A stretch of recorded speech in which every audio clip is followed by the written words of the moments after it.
പ്രിയമുള്ള എൻ്റെ വിദ്യാർത്ഥിനികളെ എല്ലാവരെയും ഞാൻ ഓൾ കേരള ഡിസ്റ്റൻസ് എഡ്യൂക്കേഷൻ എന്ന് പറയുന്ന നമ്മുടെ സ്ഥാപനത്തിൻ്റെയൊക്കെയുള്ള ഓൺലൈൻ വീഡിയോയിലേക്ക് സ്വാഗതം ചെയ്യുകയാണ്.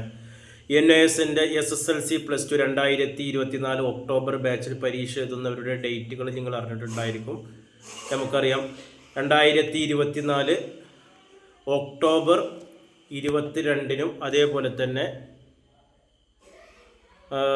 നവംബർ 29-നും ഇടയിലാണ് നമ്മുടെ എക്സാം നടക്കുന്നത്.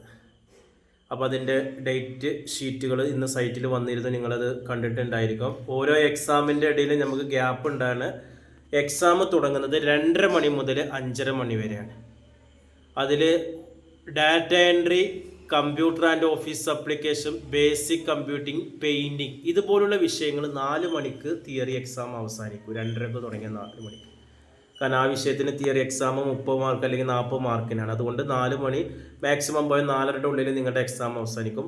അല്ലാത്ത എല്ലാ സബ്ജക്റ്റും 2:30 മണി മുതൽ 5:30 മണി വരെ. ഇവിടെ ഒരു കാര്യം ശ്രദ്ധിക്കേണ്ടത്, 2:30 മണിക്ക് എക്സാം തുടങ്ങുകയാണെങ്കിലും 15 മിനിറ്റ് മുമ്പ് നിങ്ങൾ എക്സാം ഹാളിൽ കയറിയിരിക്കണം. കാരണം കൂൾ ഓഫ് ടൈം വരുന്നുണ്ട്. 2:15 മുതൽ 2:30 വരെയുള്ള ടൈം ക്വസ്റ്റ്യൻ പേപ്പർ നിങ്ങൾ നന്നായി വായിക്കാനുള്ള ടൈമാണ്, കൂൾ ഓഫ് ടൈമാണ്. അപ്പോൾ അതിനനുസരിച്ചിട്ട് നിങ്ങൾ എക്സാം സെൻറ്ററിൽ നേരത്തെ എത്തേണ്ടതാണ്. ഹാൾ ടിക്കറ്റിൽ നിങ്ങളുടെ എക്സാം സെൻറ്റർ ഉണ്ടാകും. ഹാൾ ടിക്കറ്റ് വന്നു കഴിഞ്ഞാൽ നിങ്ങൾക്ക് അത് സൈറ്റിൽ നിന്ന് എടുത്തു കഴിഞ്ഞാൽ നിങ്ങളുടെ തിയറി എക്സാം സെൻറ്റർ എവിടെയെന്ന് അറിയാം. പിന്നെ എക്സാം കഴിഞ്ഞാൽ ഏകദേശം 45 ദിവസം കഴിഞ്ഞിട്ടാണ് നമ്മുടെ റിസൾട്ട് പബ്ലിഷ് ചെയ്യാറ്. ഓക്കെ, ഇതാണ് എക്സാമിൻ്റെ മാനദണ്ഡം വരുന്നത്. അപ്പോൾ എല്ലാവരും നന്നായിട്ട് പഠിക്കുക. നിങ്ങൾ സ്വന്തമായിട്ട് തന്നെ ടൈം ടേബിൾ ഇട്ടിട്ട് ഓരോ സബ്ജക്റ്റിനും ഡിവൈഡ് ചെയ്ത് പഠിക്കുക. അതേപോലെ തന്നെ പ്രത്യേക കാര്യം ശ്രദ്ധിക്കേണ്ടത്, ക്വസ്റ്റ്യൻ പേപ്പർ നമുക്ക് ഇപ്പോൾ 2024 ഏപ്രിൽ നടന്ന എക്സാമിൻ്റെ ക്വസ്റ്റ്യൻ പേപ്പർ പ്രീവിയസ് ആയിട്ട് നമുക്ക് ഉപയോഗിക്കാം.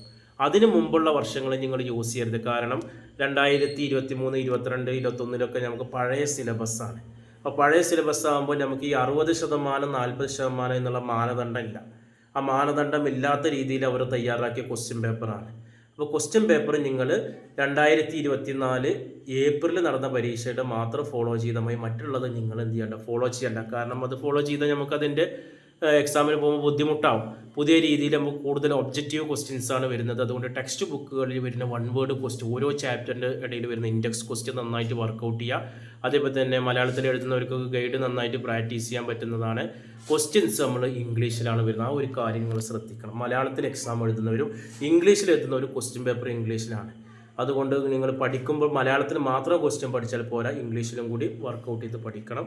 ഓക്കെ, വരും ദിവസങ്ങളിൽ നമ്മുടെ എല്ലാ വിഷയം കൂടി previous year question paper solving class ഉണ്ടായിരിക്കും. അതിനുവേണ്ടി ഞങ്ങൾ നമ്മുടെ ചാനൽ സബ്സ്ക്രൈബ് ചെയ്യുക. Okay, thank you.